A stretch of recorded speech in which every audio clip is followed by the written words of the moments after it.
Sourate 53. Les étoiles. Au nom de Dieu, le tout miséricordieux, le très miséricordieux. Au moment où les étoiles s'éteignirent, votre ami n'était pas égaré, et il n'a pas été trompé non plus, et il ne parlait pas non plus par désir personnel. C'est une inspiration divine, dictée par le Tout-Puissant, détenteur de toute l'autorité, de sa plus haute hauteur, au plus haut horizon. Il s'est approché en descendant, jusqu'à ce qu'il soit aussi proche que possible. Il révéla alors à son serviteur ce qui devait être révélé. L'Esprit n'a jamais inventé ce qu'il a vu. Doutez-vous de ce qu'il a vu. Il l'a vu dans une autre descente, au point ultime, où le paradis éternel est situé. Le lieu tout entier était submergé. Les yeux n'ont ni vacillé, ni ne se sont aveuglés non plus. Il a vu de grands signes de son Seigneur. Comparez ceci avec les idoles femelles, Alat, El-Uzza et Manat la troisième. Avez-vous des fils, tandis qu'il a celle-ci comme fille? Quelle indigne répartition! Ce ne sont que des noms que vous avez inventés, vous et vos aïeux. Dieu n'a jamais autorisé un tel blasphème.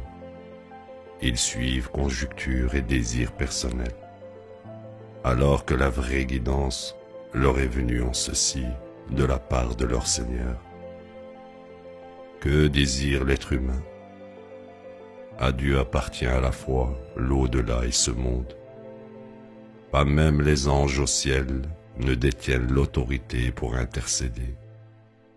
Les seuls qui sont autorisés par Dieu sont ceux qui agissent conformément à sa volonté et son approbation. Ceux qui mécroient en l'au-delà ont donné aux anges des noms féminins. Ils n'avaient aucune connaissance à ce sujet. Ils n'ont fait que conjecturer. La conjecture n'est aucunement un substitut de la vérité. Tu ignoreras ceux qui se détournent de notre message et deviennent préoccupés par la vie de ce monde. Ceci est l'étendue de leur savoir. Ton Seigneur est pleinement conscient de ceux qui se sont éloignés de son chemin, et il est pleinement conscient de ceux qui sont guidés. À Dieu appartient tout dans les cieux et tout sur terre. Il rétribuera ceux qui commettent le mal pour leurs œuvres et récompensera les justes pour leur droiture. Ils évitent les péchés graves et les transgressions, excepté pour des offenses mineures. Le pardon de ton Seigneur est immense. Il est pleinement conscient de vous depuis qu'il vous a suscité de la terre, et tandis que vous étiez des embryons dans les ventres de vos mères. Donc, ne vous exaltez pas vous-même. Il est pleinement conscient des justes. As-tu remarqué celui qui s'est détourné? Rarement il a donné en charité, et alors très peu.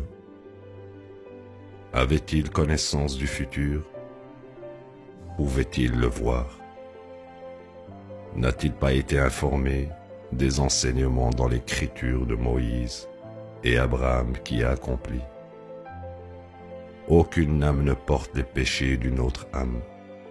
Chaque être humain est responsable de ses propres œuvres, et les œuvres de tout le monde seront présentées.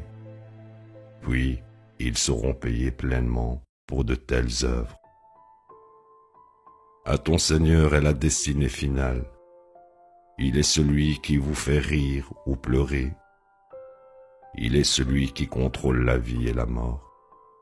Il est celui qui a créé les deux sexes, mâle et femelle, d'une minuscule goutte de semence. Il effectuera la recréation. Il est celui qui vous rend riche ou pauvre. Il est le Seigneur des galaxies. Il est celui qui a anéanti les anciens Hades et a décimé les Tammud. De même le peuple de Noé avant cela, c'étaient des transgresseurs malveillants. Les mauvaises communautés de Sodome et Gomorrhe étaient les plus viles. En conséquence, ils ont complètement disparu. Laquelle des merveilles de ton Seigneur peux-tu nier? Ceci est un avertissement, comme pour les anciens. L'inévitable est imminent. Nul à côté de Dieu ne peut le dissiper. Mettez-vous en doute ce fait. Êtes-vous en train de rire au lieu de pleurer? Êtes-vous en train de persister dans vos voies? Vous tomberez prosterné devant Dieu et l'adorerez. La ilaha illallah.